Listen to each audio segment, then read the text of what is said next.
ሰላም ሰላም፣ እንዴት ናችሁ? ዛሬ ይዤላችሁ የመጣሁትኝ ስለ ቡና ጥቅም ነው።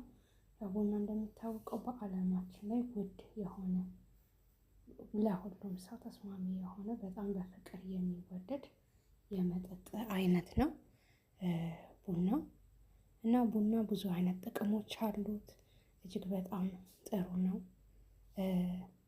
የተገኘውም ከሀገራችን ከኢትዮጵያ ነው በመጀመሪያ የተገኘው እና ከዛ ከሀገራችን ከተገኘ በኋላ ወደ የመን መጥቶ ከየመን በኋላ በመላው ሀገር ላይ ወደ መታወቅ እንደሄደ ይናገራሉ። እና ቡና በጣም ብዙ ጥቅሞች አሉት።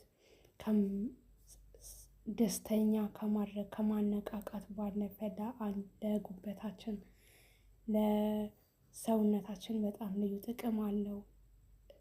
ማስክ ብናደርገው ጥቅሙ ቆንጆ ነው። ለፀጉር በጣም ጥቅም አለው። እና የቡና ጥቅም በጣም ብዙ ጥቅሞች አሉት።